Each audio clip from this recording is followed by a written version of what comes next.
Boa noite a todos. Meu nome é Guilherme Barros, eu sou fellow do primeiro ano de Retina Clínico Cirúrgico aqui da Unicamp. E hoje vamos voltar um pouco no cronograma de aulas de doenças vasculares, porque essa aula era para ter sido apresentada em junho, mas tiveram alguns imprevistos, então a gente marcou essa aula para hoje.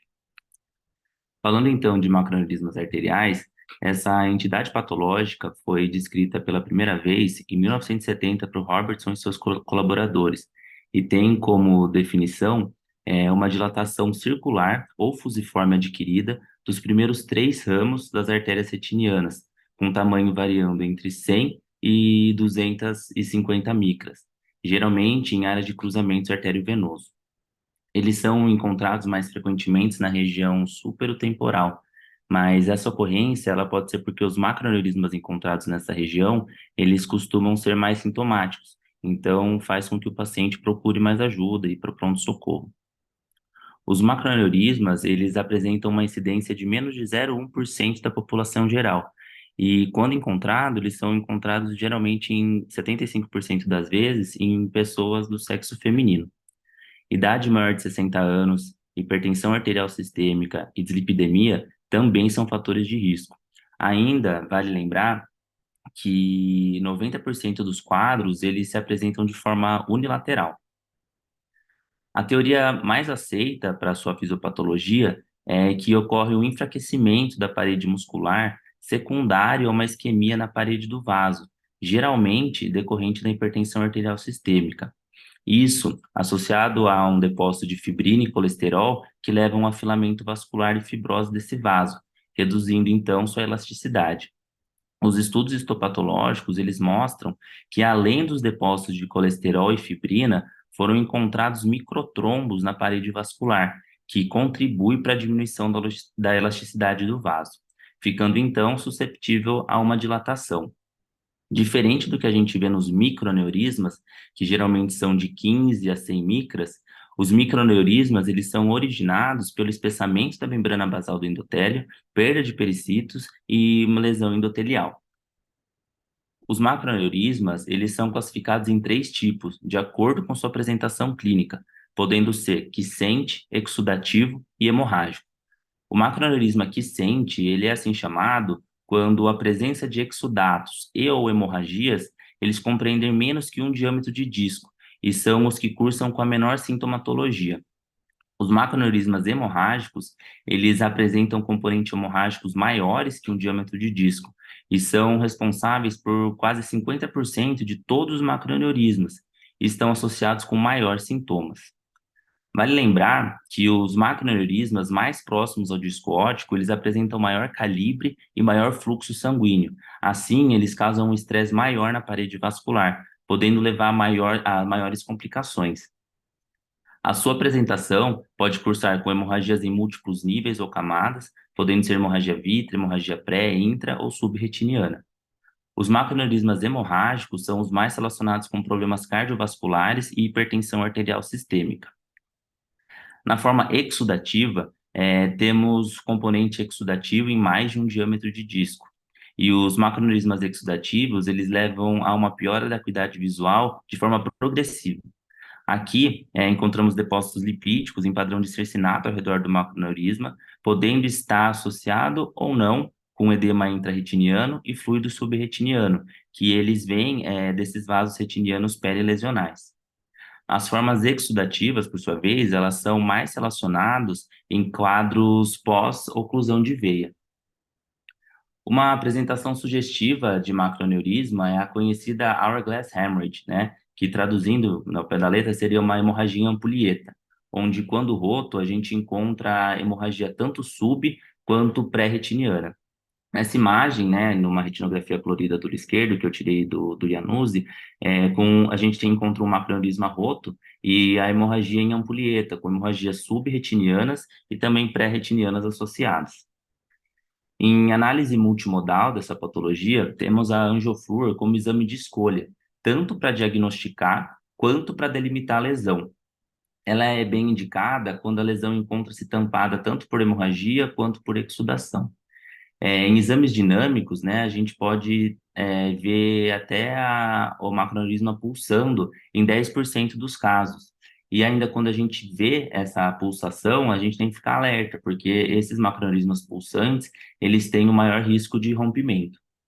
Geralmente, ela apresenta-se com um acúmulo de contraste com formato ovaloide, tendo seu preenchimento de forma rápida nas fases arteriais precoces do exame, quando a gente está diante de um macroaneurisma fusiforme. Quando o preenchimento ele se dá nas fases intermediárias ou tardias, a gente está diante de um macroaneurisma sacular. O preenchimento incompleto com nível também ele pode ser visto quando já tem microtrômbulos dentro do próprio aneurisma. Além disso, devido à microangiopatia ao redor da lesão, pode ser encontrado um extravasamento, como a gente vê aqui na imagem B da esquerda, que leva a um edema retiniano visto na angioflúor por um líquido ao redor dos capilares. Quando tem um componente hemorrágico, a gente vai ver, né, uma hiperflúor por bloqueio, que a gente consegue ver aqui na imagem inferior da direita. Quando as hemorragias são muito importantes, a gente também pode abrir mão da endosselina verde, porque por apresentar maior penetração tecidual, facilita a visualização. Além disso, em casos de coreodopatia polipoidal, eles podem também cursar com hemorragias subretinianas, né? E esse exame ele é capaz de fazer a diferenciação dessas patologias.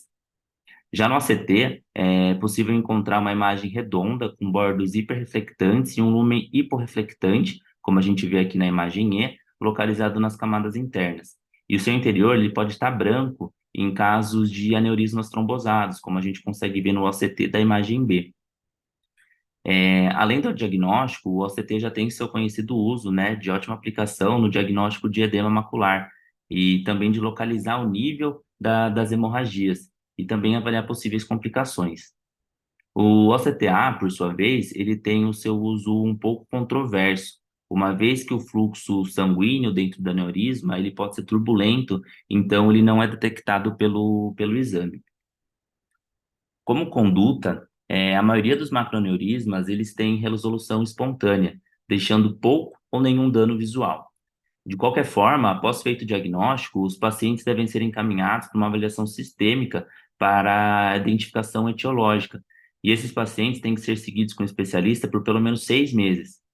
Em casos de macroaneurismas hemorrágicos, em que as hemorragias elas não ameaçam a mácula, esses pacientes devem ser seguidos de forma mensal nos primeiros 3 meses e depois de forma trimestral até sua completa involução. Mas e os macroaneurismas sintomáticos, né? Algumas são as opçõões terapêuticas. O uso da terapia laser foi descrito a primeira vez por Guess em 1976, mas só mais tarde que foram sair os estudos comparando as diferentes técnicas. Os estudos, eles advogam que a laser terapia ela deve ser considerada em macroaneurisma, especialmente localizados temporal superior à mácula, uma vez que uma hemorragia ou exudação ameaçam a visão. Além disso, pacientes usuários de anticoagulantes ou com descontrole pressórico, eles também têm que ser tratados por apresentarem um maior risco de ruptura dos macroaneurismas. Existem duas técnicas de laser possível a ser realizada, sendo da forma direta, que dessa forma o laser aplicado ele ajuda a selar o macroaneurisma, aumentando sua velocidade de resolução, bem como diminuindo o extravasamento. Isso acontece porque o laser é absorvido pelo EPR e a coroide e aumenta a temperatura adjacente, o que reduz a liberação de citocinas inflamatórias e fatores angiogênicos. Já o laser aplicado de forma indireta, ele tem como mecanismo de ação marcar os capilares peri-macroaneurismas, com o intuito de diminuir o extravasamento desses vasos, além de diminuir o consumo de oxigênio naquela região, e como consequência, diminuir o fluxo sanguíneo do macroaneurisma. No laser indireto, é sugerido fazer as marcas mais confluentes e um pouco mais fortes do que quando feito o laser de forma direta.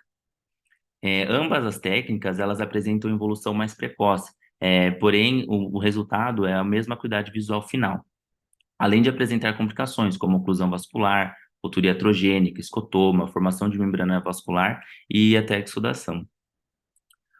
Outra forma de aplicação a laser é o sublimiar. Nesse estudo, foi comparado o sublimiar versus o laser convencional, e em casos de macroaneurismas exudativos sintomáticos com visão pior que 20/80, que foram incluídos 26 pacientes, 13 olhos tratados em cada braço do estudo. A forma de aplicação foi indireta para ambos os lasers. E ambos apresentaram redução significativa da espessura retiniana e mostraram ser terapias equivalentes. Porém, 23% dos pacientes tratados com laser convencional, eles evoluíram com MER sintomática. Outra opção é a utilização do anti-VEGF, que, embora ele seja feita de forma off-label, ele também é uma boa opção, e foi descrita a primeira vez em 2009.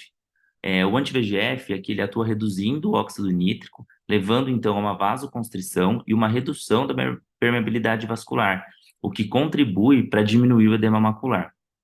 Além disso, os anti-VEGFs eles conseguem desequilibrar o balanço entre coagulação e fibrinólise na cascata de coagulação, ajudando então a dissolver os danos embólicos focais, facilitando assim a reabsorção hemorrágica. Antes desse artigo, que foi publicado em 2013, haviam poucos relatos de casos acerca do uso do anti-VEGF em macroneurisma. Mais especificamente, foram 4 relatos, dos quais 3 tinham utilizado bevacizumab e um ranibizumab. Esse estudo em questão trouxe em 2013 a análise de 37 pacientes com macroneurismas, sendo 19 hemorrágicos e 15 exudativos. O estudo incluiu diversos padrões hemorrágicos e diferentes graus de exudação. E os pacientes, então, eram submetidos a 3 injeções mensais de bevacizumab e avaliados quanto à regressão das hemorragias e exudação, a espessura retiniana central e a acuidade visual. E o estudo foi concluído de forma satisfatória, com melhora da acuidade visual e diminuição da espessura macular. Ainda, o estudo mostra que 97% dos macroneurismas eles foram resolvidos com apenas 2 aplicações intravítreas. Esse outro estudo, publicado em 2021, ele surgiu uma abordagem um pouco diferente, uma abordagem combinada, né? Que pudesse trazer melhores ganhos visuais em pacientes com piora visual secundária a macroaneurisma, né? Sugerindo, então, uma aplicação de lucentes e, após 2 semanas, aplicação de laser indireto. Os pacientes, então, que não resolvessem o macroaneurisma eram submetidos a um novo ciclo de tratamento. E aqui 60% dos pacientes fizeram 2 ciclos. Eles acreditavam que com o anti-VEGF haveria uma redução importante do edema retiniano, sendo necessário menores energias do laser, e dessa forma reduzir as já conhecidas complicações secundárias ao laser terapia. A terapia combinada nesse estudo não trouxe nenhum outro tipo de benefício ou redução das complicações. Já no final agora de 2022, foi publicado então um estudo retrospectivo que avaliou as 3 possíveis abordagens até o momento, né? A observação, laser e o anti-VEGF. Nesse estudo foram incluídos 224 pacientes. E o estudo concluiu então que os 3 grupos apresentaram recuperação visual satisfatória e redução da espessura retiniana central, como a gente consegue ver aqui no gráfico aqui embaixo. Além disso, traz como observação que o anti-VEGF ele foi utilizado em pacientes com pior acuidade visual inicial, e mesmo assim apresentavam um ganho visual mais expressivo. Os pacientes que foram incluídos no braço de conduta expectante, que embora seja o método mais seguro, e a maioria dos macroaneurismas segredam espontaneamente, teve um maior índice de complicação.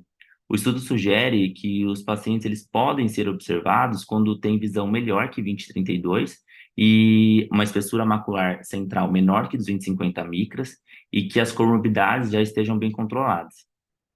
Já em pacientes tratados com laser, obtiveram boa resposta visual e redução da espessura retiniana, e são principalmente indicados em macroaneurismas exudativos.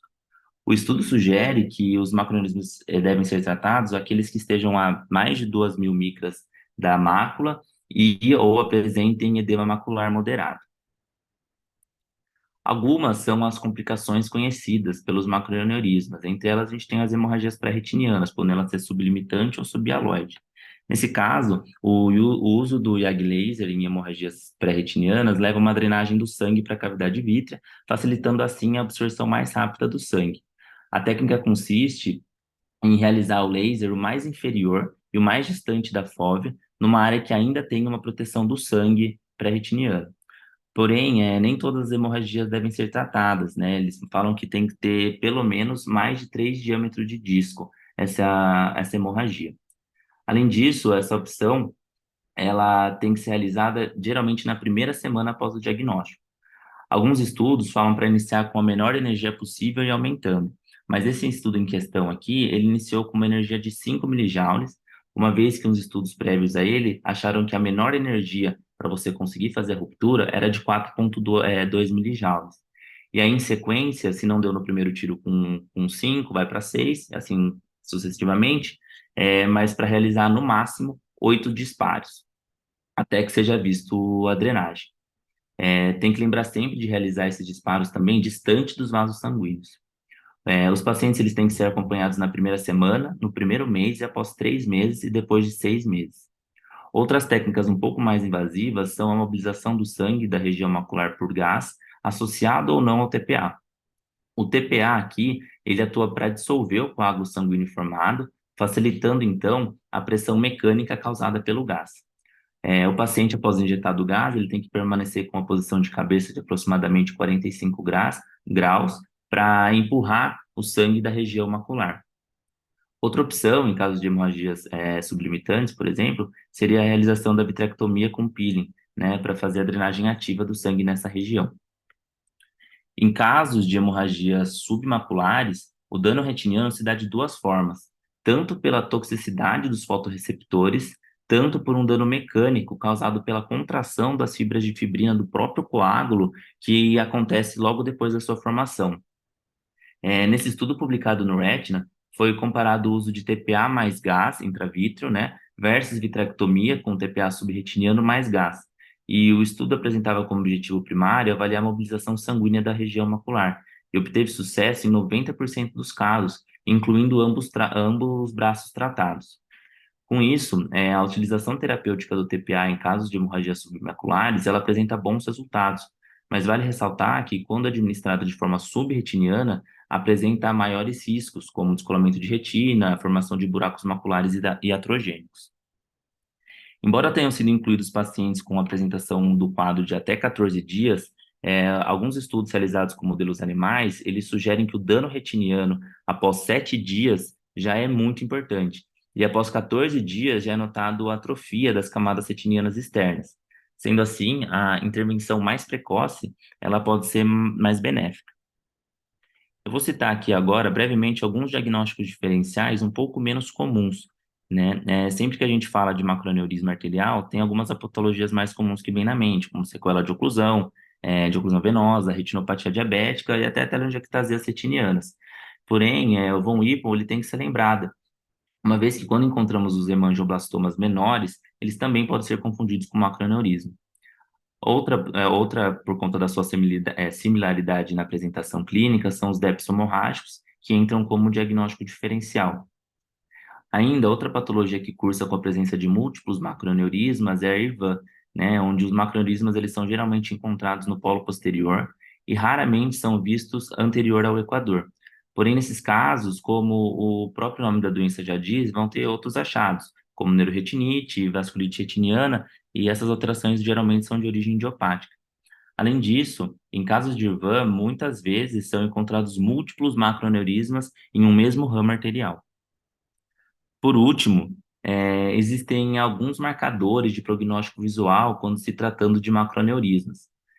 O tipo do macroaneurisma, por exemplo, também entra aqui.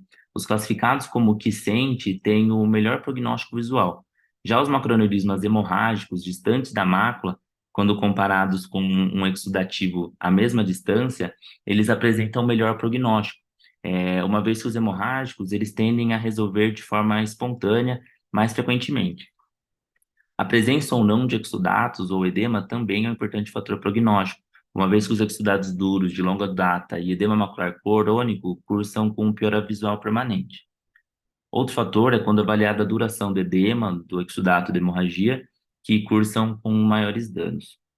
Outro marcador importante é quando avaliada a profundidade das hemorragias. As hemorragias vítreas sendo as de melhor prognóstico e as subretinianas de pior prognóstico, tanto pela toxicidade causada aos fotorreceptores, quanto pelo bloqueio que o sangue causa à difusão dos metabólitos da coriocapilar. Pacientes com hemorragias subretinianas, além do pior prognóstico visual, cursam com as piores complicações, como a formação de buracos musculares, neovascularização e atrofia foveal, devendo então ser abordado o mais precocemente possível. Muito obrigado.